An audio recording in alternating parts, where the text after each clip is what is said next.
Violence has broken out in Israel as Hamas is firing rockets into the state of Israel, Israel defending itself. And our host of this show, Senator Cruz, will be headed where the rockets are flying in the coming days. This is Verdict with Ted Cruz.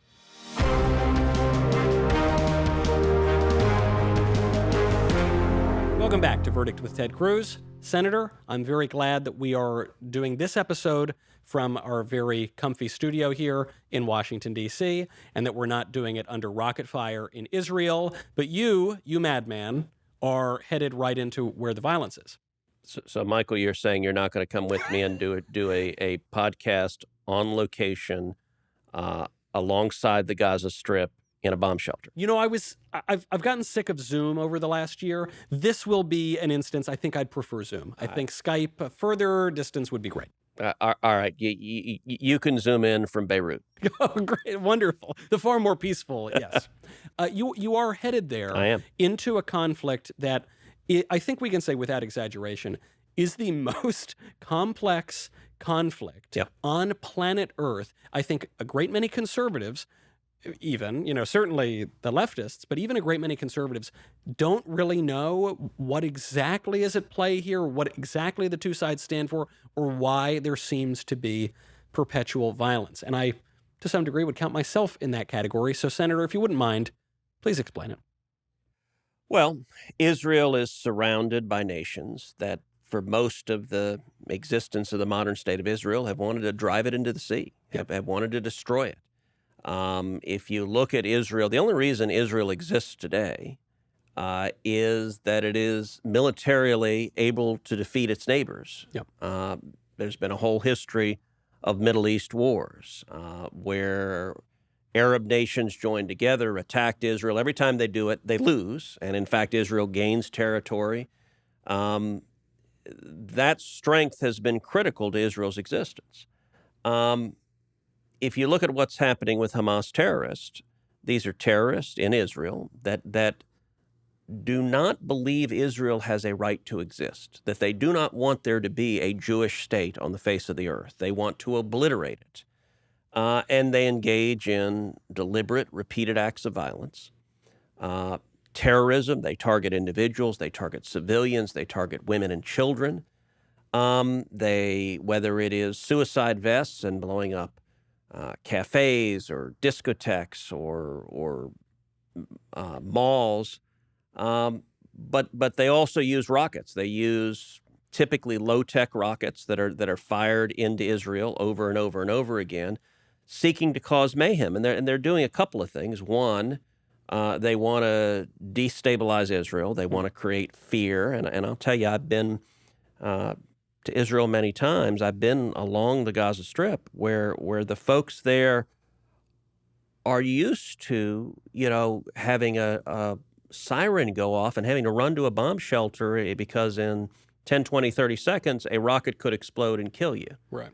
And it has an effect. I mean, I've talked with Israelis who, it's like PTSD. I mean, they're dealing with, it's really frightening when you're playing with your child and suddenly have to run and hide because of fear of being killed.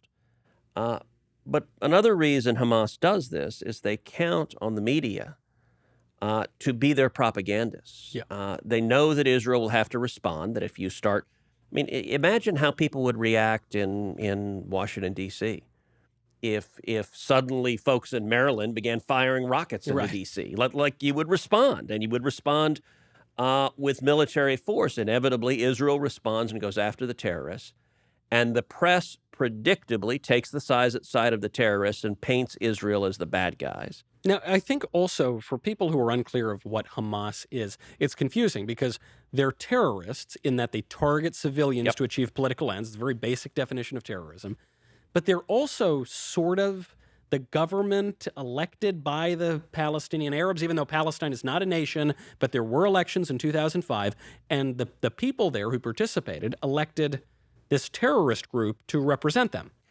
That's right, and not only that, that you have the Palestinian Authority, which is the governmental entity in the portions of Israel that are controlled by the PA, that pays terrorists. So if you, Michael, go strap dynamite to your chest, and you walk into a mall in Tel Aviv, and you blow yourself up, and you murder a bunch of other people, you murder a bunch of Israelis, the Palestinian Authority will pay your family a stipend in perpetuity. They literally are essentially paying bounties. You know, go blow yourself up, and we'll take care of your family for you, and we'll celebrate you as a hero and martyr. And that is profoundly dysfunctional. It is.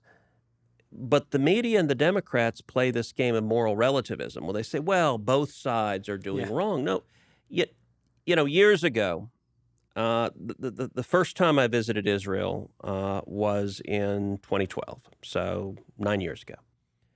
And first time I traveled there, I went and visited a hospital on the northern border of Israel, right alongside Syria. It was the Ziv Hospital. At the time, that hospital had provided over $8 million in free, uncompensated care to Syrians injured in the horrific civil war playing out there. And I heard stories from Israeli doctors, Israeli nurses, how you would have a little Syrian child, a boy or girl, go to sleep in their bed, and a bomb would go off and blow up their home, and they would wake up, and they'd wake up in an Israeli hospital being treated. And these little girls and little boys were terrified of whatever injuries they had, but even more terrified that it was Israeli doctors that were treating them. Right. And one of the physicians there told me about a woman who was a Syrian woman who said, my whole life, the government, I've been told, was there to protect me. Now they're trying to kill me. And my whole life, the people I've been told that hate me and want to kill me, now you're saving my life. Right. And it's, so I wrote a number of years back an op-ed that was called A Tale of Two Hospitals. And it said you can tell a lot about a society by how they treat their most vulnerable. And a hospital's a good place to start. And I compared the Ziv Hospital, where they'd given all of this free care to Syrians wounded in the civil war, and I contrasted it to a hospital in Gaza, which is in the southern part of Israel, that's under the control of the Palestinian Authority and Hamas, where Hamas had based their headquarters in the basement of the hospital. And what they were doing, now mind you, this is a Palestinian hospital. In other words, the hospital is filled not with Israelis, but with Palestinians. And they were using Palestinians as human shields. And so you have mothers giving birth. They're literally using the mothers and the infants just being born as human shields. And from Hamas's perspective, it's a win-win. Either, as ended up being the case, Israel will refrain and not attack the headquarters from which they're planning terrorist attacks on Israel. Okay, that's a win. If like Israel is afraid to attack their headquarters, Hamas is happy about that. Or on the flip side, if Israel does attack the headquarters, there will be a bunch of Palestinian patients, mothers and infants, killed. It's great PR. And it's great PR. They know that CNN, they know that New York Times, they know that the Democrats will say, see, the Israelis are monsters, we told you. So either way, and the practice of human shields is something Hamas does a lot. So this conflict is not particularly complicated. Obviously, the history is very complicated, but which side we should be on is not that complicated. If you elect Hamas terrorists to represent you, and if you celebrate in the streets on 9/11, as happened, I remember watching it play out live 20 years ago, then it doesn't seem like the United States should really support whatever national cause you want to represent. And Israel has been a good ally. We've been good allies to Israel. That seems perfectly ordinary. Why is it that so many prominent Democrats are against Israel and are supporting the Palestinian Arabs? What is the argument? What am I missing here? Well, the far left hates Israel. And actually, the far left frequently traffics in anti-Semitism, where they despise Israel's right to exist. Look, Israel is a nation that shares America's value. Israel is our strongest ally in the Middle East. We provide about $3 billion a year in military assistance to Israel. That produces enormous military advantages and national security advantages to the United States. I am the strongest defender of Israel in the U.S. Senate, and I resolved to be that when I was elected. But I defend our support of Israel not as a welfare case, not like we're helping out this, poor on their luck neighbor. Right. It's not. We're not just a national charity, right? I mean, it's good to be charitable, but that's not the primary purpose. It benefits America. So you look at all of the enemies of Israel are enemies of America. You look at the Ayatollah Khamenei, the leader, the so-called supreme leader of Iran. He leads mobs in chanting death to America and death to Israel. They call Israel the little Satan. Yeah. They call America the big Satan. The big right? Satan. Yeah. The great Satan. Yeah. And when Israel is fighting her enemies, Israel is fighting our enemies. Not only that, the Mossad, their spy network, is second to none. It is incredibly effective. And so we get massive national security benefits from what they do with our assistance. For example, the Mossad did this raid on Iran that uncovered this cache of documents showing their nuclear program, that they were actively working to develop nuclear weapons, even when they said they were not, that they were lying. It proved that they were lying. And by the way, they gave those documents to America. So they went on a commando raid, seized these documents. I mean, it's like something out of Jason Bourne. Yeah. All of that is very much benefits us. Well, you're certainly right here, in particular, when you're talking about these prominent Democrats who hate Israel and don't think it should exist. I mean, there are elected Democrats who have repeated the slogan, "From the river to the sea, Palestine will be free," which is to say, Israel will cease to exist as a nation state, and that state will be turned over to the Palestinian Arabs. So it's hard to be more antipathetic than that. Well, and listen, the barrier to Middle East peace has never been Israel. Nobody wants peace more than Israel. Look, it's Israeli babies that are being murdered. It's the citizens that live in the fear of terror. The barrier to peace is the Palestinians who, number one, refuse to acknowledge Israel's right to exist. They refuse. Their objective is to abolish the entire nation of Israel. Yeah. And secondly, they refuse to renounce terrorism. In fact, they continue to pay people to commit acts of terrorism and murder innocent civilians. Until those two things change, you can't have meaningful peace. I will say, though, that all of us have been benefited from an incredible object lesson the last year of what works in the Middle East and what doesn't. So for years and years and years, Democrats have said there can be no peace, you can have no Arab-Israeli peace until the Palestinian situation is resolved. John Kerry said this as Secretary of State in 2016. Yes, he said it's impossible to solve until we solve the Palestinian situation. Well, it turns out that's totally wrong. Yeah. That's now been objectively disproven. Think about it. Last year, we were seeing this flowering of peace across the Middle East. Yeah. Historic, the first peace agreements in decades, the Abraham Accords. As you know, I was there at the White House when the Abraham Accords were signed. And why were they signed? I think it's important to understand because there's a reason we had peace last year and there's a reason we have war this year. And it's based on the policies of America last year and the policies of America this year. Why did we have peace last year? I think the single biggest thing that changed was clarity about where America stands. So you and I have talked before about the two biggest foreign policy decisions that Trump made. The first was the decision to move the United States Embassy to Jerusalem. Yeah. You know, Israel was the only country on earth where we didn't have our embassy in its capital city. And it had been U.S. policy for decades to move the embassy to Jerusalem. We just never did. Every president said they would do it, and we just never did. Both Democrats and Republican presidents had promised to move the embassy, and then they didn't. And the reason why, so there was a big fight in the Trump administration about, do we move the embassy?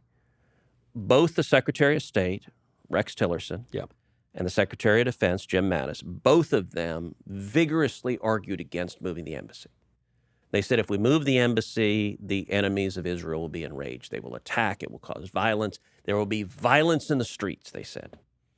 And I made the case vigorously to President Trump we should move the embassy, that it would make absolutely clear to both our friends and enemies that we stand unequivocally with Israel. And I think there's power in clarity.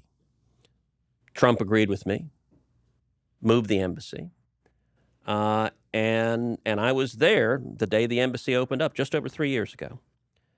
That very same week, and I don't think it's coincidental, the Trump administration announced we were pulling out of the Iran nuclear deal. That's the most important foreign policy decision Trump made.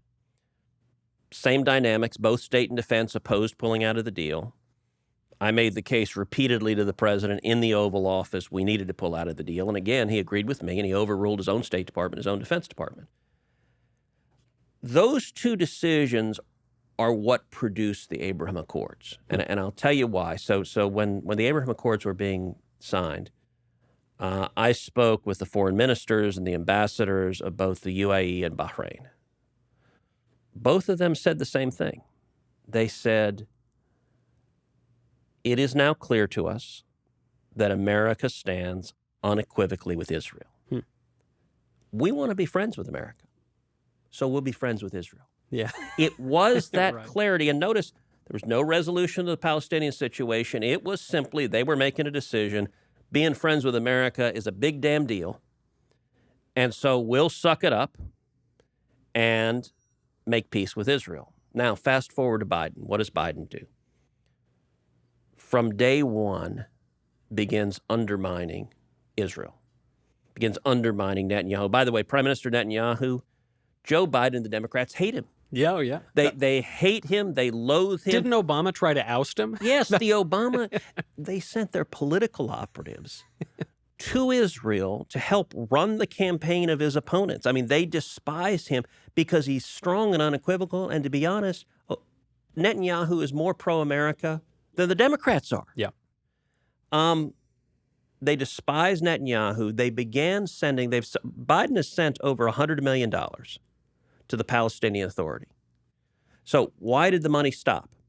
The money stopped. We had been giving aid to the Palestinian Authority, and we actually passed a law in Congress called the Taylor Force Act. Taylor Force Act is named after Taylor Force, who was a Texan. He was a veteran, and he was in Israel and was killed by a terrorist in Israel. Yeah.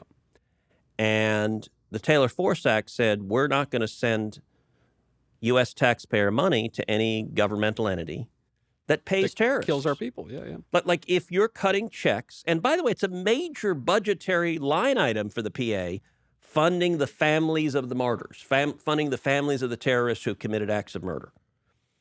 Because of that, the Trump administration, following the Taylor Force Act, cut off the cash, said, you don't get any more money. What did Biden say? Oh, we're giving you the money. Over $100 million. And by the way, these are the same clowns that are now firing rockets in to Israel. Right. Hamas is also funded by Iran. Biden's number one foreign policy objective is to reinstate the Iran nuclear deal.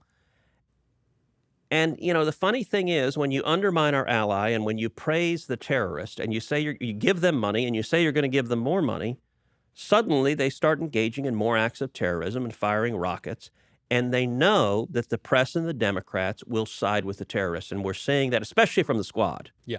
So I think this is actually such an important point, both when you think of Iran, you know, enemy state actors, and when you think of politicians, our opponents here in the United States.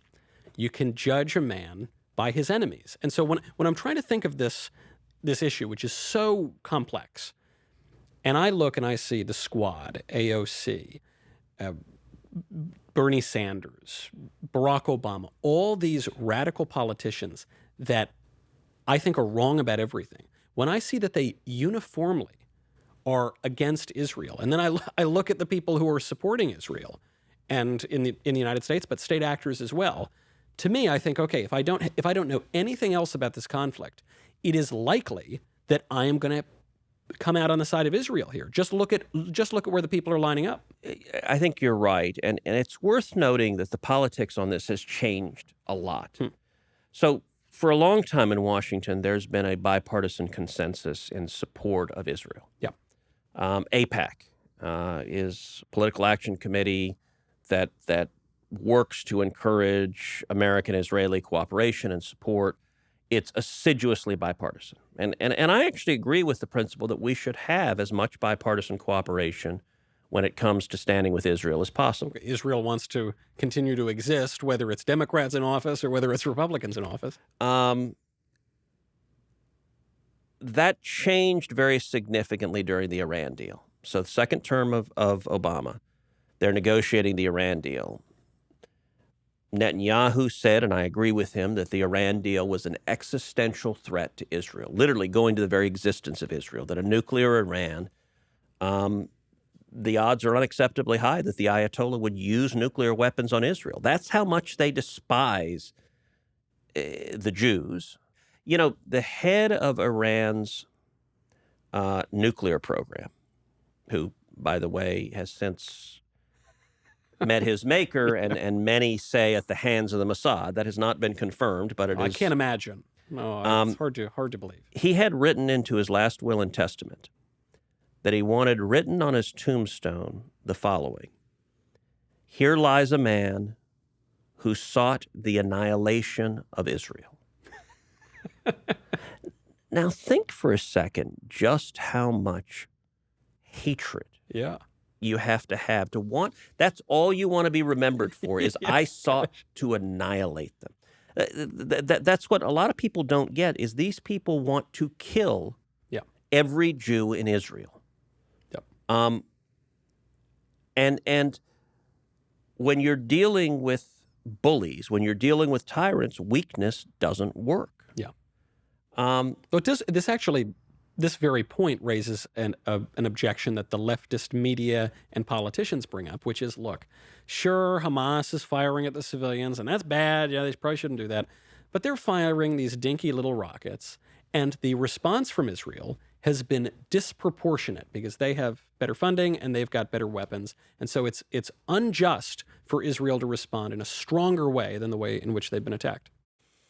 Well, Israel has a responsibility to protect itself and to stop Hamas. And if you fire rockets trying to murder Israeli citizens, you're going to get a serious military response. That's why Israel exists. Also, if you're in a fight with a bully, I don't know, it's been a while since I've been in grade school, but I was not told if a bully punches you, punch him exactly as hard as he punched you. I was told if a bully comes out and threatens you and punches you, you punch him twice as hard. I didn't think anyone punched anyone at Yale. It's really more of a slap. It's actually a bit of a slap and a tickle. Or just, sit down and try to understand each other. So, look, that's absolutely right. Let's take this past week, what has driven the press crazy, which is that Israel bombed a building that happened to be the headquarters of the Associated Press. Now, it also happened to be the headquarters of a major operation for Hamas in the building. An intelligence operation. And, Netanyahu has said publicly that he had compelling intelligence that showed that there was a Hamas operation headquartered in that building. And it's been reported that he shared it with the U.S. government, with the Biden administration. I haven't seen any classified information on that, so I just know what's been reported. But a couple of points on this. Number one, that's consistent with Hamas's pattern of using human shields, of locating in the AP headquarters. Number two, I'll wager $20 AP knew that. Of course. That they knew exactly, because you know what? Those Hamas guys were their sources. Yeah. I mean, they are propagandists for the terrorists. It does raise a question. Why did the AP have an office in Gaza? And there have been incidents in the past, by the way, that shows a bit of a deeper relationship here between these journalists. Well, and one of the things actually that the Israelis do, so they try to do everything they can to minimize civilian casualties. They go so far. So, for example, they notified the AP, get out of the building. So that the reporters were not there when they leveled the building. The AP knew. They knew exactly. Some years back, there was a story about Gaza. In Gaza, Hamas was storing their missiles in a kindergarten. So they're literally, and they're using, by the way, Palestinian kindergartners are the human shields. I passed legislation that imposes sanctions on any organization that uses human shields. I also passed a bipartisan resolution condemning the use of human shields as a war crime. So this has been an issue that I've been the leading voice in the Senate for a long time against using human shields. But I got to tell you, when they put the missiles in the kindergarten, Hillary Clinton was asked about it. And her defense, she said, well, you've got to understand, Gaza is very small. So there's no other place to put the missiles, which is such utter garbage. Even by Hillary Clinton standards, that is a weak excuse. It is a very weak excuse. But you've got the Democrats are apologists. They're cheering for the terrorists. And the point I was starting to make before, you used to have a bipartisan agreement on Israel. When that broke, was the Iran deal. Because what happened is the Obama White House told Democrats, pick. You either pick us or Israel. Yeah. And Democrats picked partisan politics. If you remember, Bob Menendez, Democrat from New Jersey, became the first Senate Democrat to speak out against the Iran deal. The day he came out against the Iran deal, the Obama Justice Department leaked that they were indicting Bob Menendez. Wow. The timing, actually, I remembered they indicted him on the... It is the exact day they leaked it, and that was a bare-knuckle punch. It was meant to tell every Democrat, you get on board or we will come after you. That's how that's how rough they play. Yeah. And I got to tell you, I had ambassadors from major European allies in my office during the Iran deal saying, help us. Look, the Obama White House is twisting our arms, forcing us into this dumbass deal. Yeah. And we need help. By the way, these European allies are now big supporters of the deals because they want to make money in Iran. But at the time, they realized how crazy it was.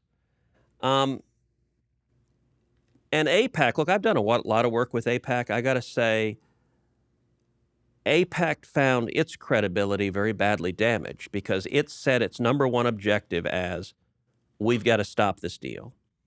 Virtually every Democrat said, go jump in a lake. By the way, Schumer kind of played to oppose it, but he did nothing to oppose it. And then not a single one of those Democrats lost in the subsequent election for doing that. And AIPAC ended up being substantially weakened because the Democrats learned that they could tell them, go jump in a lake on their central issue. And not only would there be no consequences, AIPAC would turn around and raise money for them. Well, you know, this actually gets to the point we were talking about earlier, which is that clarity has a lot of power to it. And especially on this issue, as the battle lines, the political battle lines have really become clear here, people need to pick a side. You know, if you stand in the middle of the road, you're going to get hit by a truck. Senator, we're now running out of time. I hope that you are not hit by a truck. I trust that you'll be very safe. I wish you a very good trip into Israel, and I look forward to seeing you back here in America, not over there, but back here in America to discuss it very soon. Next year in Jerusalem. Next year in Jerusalem. I'm Michael Knowles. This is Verdict with Ted Cruz.